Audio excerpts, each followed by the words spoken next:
अमृतम में आप सभी का स्वागत है। तो हम आ गए हैं भगवत गीता अध्याय 18 संन्यास की सिद्धि। तो ये जो अध्याय है, आखिरी अध्याय है भगवत गीता का। ये पूरी भगवत गीता का कंक्लूजन है, निचोड़ है, उसका निष्कर्ष है। तो जो ये पूरी भगवत गीता का ज्ञान कैसा है, ये व्यक्ति को ऐसे पंख लगा सकता है जो इसको इस भौतिक जगत से उड़ा के गोलोक धाम तक लेके जा सकता है। इसीलिए इस ज्ञान को अपने जीवन में अमल करना, अपने जीवन में उतारने के लिए एक्चुअली व्हाट इज रिक्वायर्ड, चाहिए क्या? 3 चीज़ें जो भगवान कृष्ण इस श्लोक में बता रहे हैं। तो भगवत गीता अध्याय 18 श्लोक क्रमांक 5, भगवान कृष्ण कहते हैं, यज्ञ दान तपो कर्म न त्याजम कार्यम एव तत् यज्ञो दान तपश्च एव पावनानि मनीषिणाम। भगवान कृष्ण कहते हैं, यज्ञ, दान तथा तपस्या के कर्मों का कभी परित्याग नहीं करना चाहिए, उन्हें अवश्य संपन्न करना चाहिए। निस्संदेह यज्ञ, दान तथा तपस्या महात्माओं को भी शुद्ध बनाते हैं। देखिए, तो कोई भी व्यक्ति जो है यज्ञ, दान, तप अगर करता है तो उससे उसके जीवन में शुद्धि आती है। अब यज्ञ करता है तो यज्ञ से क्या है, जीवन शुद्ध होता है। हम दान करते हैं, दान से क्या होता है, हमारा जो धन है वो शुद्ध होता है। हम तप करते हैं, कोई भी तपस्या करते हैं तो उससे हमारा शरीर शुद्ध होता है। तो यज्ञ, दान, तप ये तीनों के तीनों जो है मनुष्य के जीवन को शुद्ध करते हैं। और इस अध्याय के शुरुआत में हमने देखा था कर्म।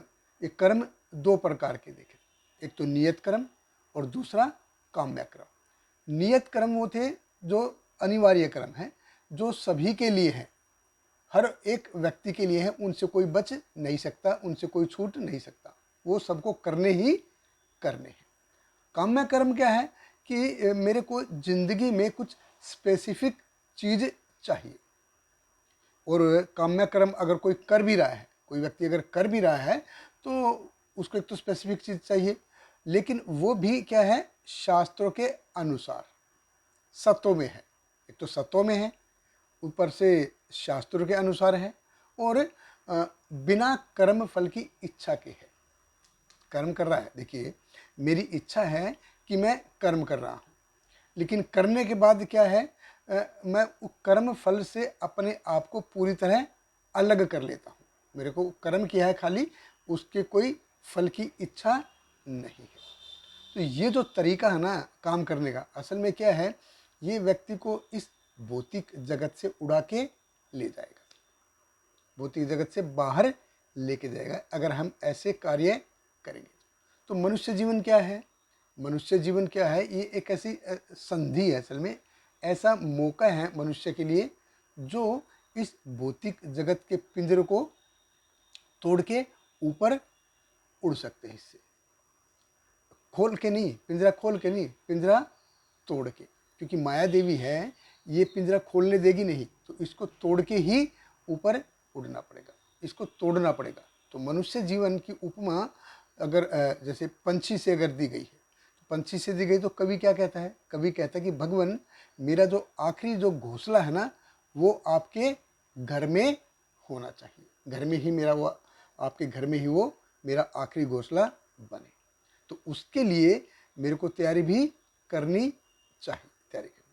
तो ये भगवत गीता का ज्ञान प्राप्त करना, उसको अपने जीवन में उतारना, अपने जीवन में अमल करना, उसके हिसाब से अपना जीवन यापन करना, तो ये कैसा है, ये व्यक्ति को ऐसे पंख लगाने के समान है जो इसको इस भौतिक जगत के पार लेके जा सकता है। बहुत बहुत धन्यवाद। हरे कृष्ण। श्रील प्रभुपाद की जय। हरे कृष्णा कृष्ण कृष्ण हरे हरे, हरे रामा राम राम हरे हरे।